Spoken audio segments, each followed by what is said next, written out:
అని కూడా తెలియజేస్తాను నేను. ఓకే, అలాగే బీసీ సంబంధించిన వాళ్ళు ప్రజలు పిల్లల్ని స్కూల్లో జరిపించడంలో ఎందుకు చైతన్యవంతులు కాలేకపోతున్నారంటారు సార్?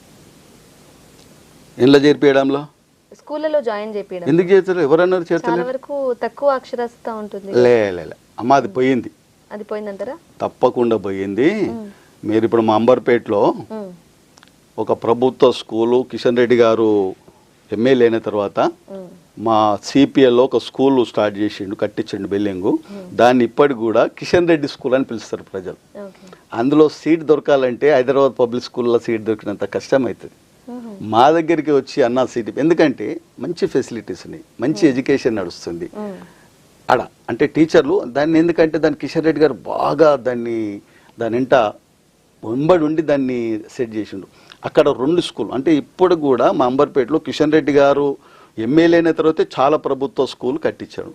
దాన్ని ఏ విధంగా ముందు అంటే మీరు ఎప్పుడన్నా అక్కడ వచ్చి చూడండి, ఆ స్కూల్లో మీరు ఇప్పుడు కొత్త అడ్మిషన్లు వచ్చినప్పుడు విపరీతంగా వస్తారు. ఎందుకంటే వాళ్ళు కూడా ఏం చేస్తారు, ఒక క్లాస్ రూమ్లో 60 మంది కంటే ఎక్కువ కూర్చోలేరు. వాడు ఇంకోటి ఫ్రీ కాబట్టి. ఒక్కటి మా అంబర్పేటలో స్కూల్ ఉన్నట్టు రాష్ట్రంలో అంతటా స్కూల్ ఏర్పాటు చేస్తే మీరు అన్నట్టు బీసీలు కాదమ్మా, గ్రామ స్థాయిలో ఇంగ్లీష్ మీడియం ఇప్పుడు అది. దానివల్ల నేను ఏమంటున్నా, మీ టీవీ ద్వారా తెలియజేస్తున్నా, మీరు కూడా కరెక్ట్. అంబర్పేట్ సిపిఎల్ ఇప్పుడు రాజ్భవన్లో కూడా అట్లనే ఉంది ఒకటి. అట్లాంటి ప్రతి గ్రామంలో కూడా మీరు పెట్టండి. అసలు ప్రజలు స్వచ్ఛందంగా తమ పిల్లల్ని సైకిల్ మీద బండి మీద తీసుకొచ్చి, ఇప్పుడు సైకిల్ అయితే తక్కువైనా అందరు బండి మెయింటైన్ చేస్తారు, తీసుకొచ్చి తప్పనిసరి చేపిస్తారు. చేర్పించలేదు, పిల్లలు చదువుకుంటలేరు అంటే చదువుకుంటున్నారు. కాకపోతే ఇంకా సౌకర్యాలు ఏర్పాటు చేస్తే ఇంకా బాగా అందరు చేస్తారు. అలాగే ఓబీసీ పాత్ర ఫ్యూచర్లో ఎలా ఉండబోతుంది సార్? రాను ఏమంటున్నామా, ఓబీసీ పాత్ర మాకు జాతీయ అధ్యక్షులు లక్ష్మణ్ గారు మార్గదర్శనం చేస్తారు.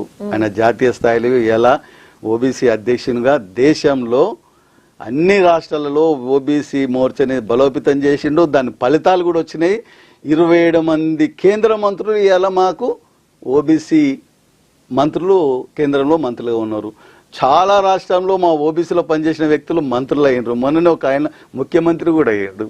అరే అంటే ఓబీసీ పాత్ర నిజంగా కూడా జనాభాలో ఎక్కువ శాతం ఓట్లు వేసేవాళ్ళు, అన్ని ఇట్లా ఇన్వాల్వ్ అయ్యే వ్యక్తులు మొత్తం ఓబీసీలే. కాబట్టి మా పాత్ర చాలా ఉంటుంది. కాబట్టి ఓబీసీలని చాలా మటుకు ఈ రాష్ట్రంలో మా పార్టీ వైపు మళ్లించి వచ్చే ఈ ఎన్నికల్లో అత్యధిక సీట్లు సాధిస్తాం. ఎంపీ ఎలక్షన్లో వచ్చే ఎన్నికల్లో ఈ రాష్ట్రంలో బీసీల సపోర్ట్తోని మేమే ఈ రాష్ట్రంలో ప్రభుత్వం ఏర్పాటు చేస్తాం.